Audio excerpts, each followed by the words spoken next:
This is kind of a funny title. Can you be too spiritual? You know, many people would say, oh my gosh, no. As a matter of fact, I've got a long way to go before I become too spiritual. But did you know that there are, thousands, millions of people that suffer in this world today because they become too spiritual in life? It's absolutely factually true. And I'm going to tell you some stories today, and hopefully we'll be able to, if you're in that situation, or if you know that someone that is, that you'll be able to move into a new direction, a greater balance in life, I'd like to say, in order to find happiness at a deeper level, believe it or not. Hi, I'm David Essel. The first time that I had heard of anyone being too spiritual, I think, was a number of years ago when Ram Dass came out with a second book, Still Here. His first book, Be Here Now, was this amazing spiritual journey, about his spiritual journey, and about the concept of being mindful of the experience of the divine within through everything we do. If you haven't read that book, Be Here Now, please do. And then his second book really surprised me, and this is probably 10 years ago that it came out now, but it was my first experience, and I guess I want to say my first conscious experience to the fact that people can become too spiritual. And the basic concept goes like this, is that individuals on a spiritual path that are getting all kinds of benefit from the spiritual path want to stay there. They want to stay in the ethers, you know, they want to stay in meditation and prayer, and they find such a great good feeling and such an amazing rush from all the different exercises and activities and workshops and traveling all over the world and maybe having a guru to follow and all these kind of things that they want to get lost in it. And Ram Dass says in his book, Still Here, is the book that he wrote after his stroke, that it could, his desire to be too spiritual, to want to only be involved in spiritual activities, could have been something that led to his stroke, because he neglected his health, he neglected his body, he neglected his weight. He didn't pay attention to the type of foods that he ate as much as he should.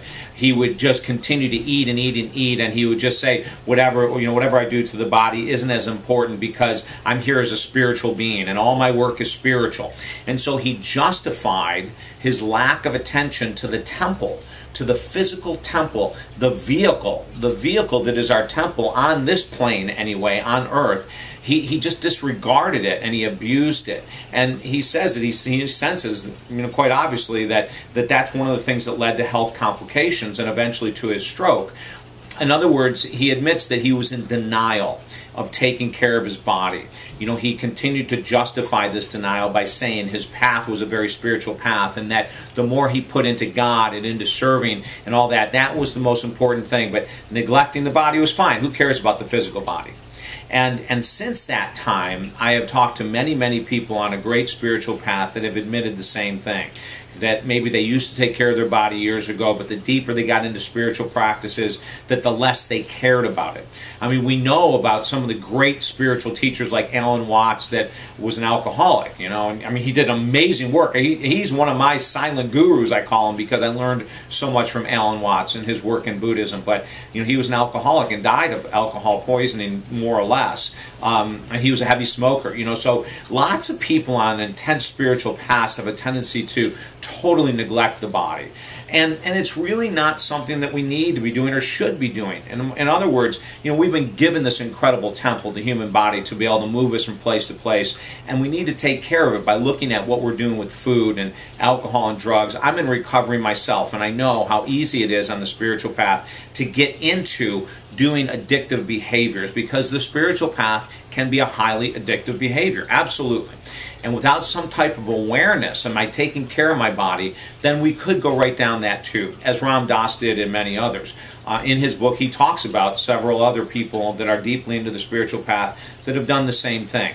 Whether it's neglecting your dental health, your physical body in regards to weight, your physical body in regards to medical checkups, making sure that your cholesterol and blood pressure and all that is fine. These are things that happen with some people that are on a deep spiritual path. So they go into denial about the importance of taking care of their body. Another thing that I've seen happen, and it happened around the same time that Ram Dass's book came out, is I saw many people that were on a deep spiritual path that went into denial about finances. In other words, their only desire is the spiritual addiction, is the workshops, the meditations, the prayers, and they totally let go of all responsibility for their financial well-being. And of course, that led into great financial ruin. It leads into great amounts of stress, emotional, psychological, physical stress, just like neglecting the body does.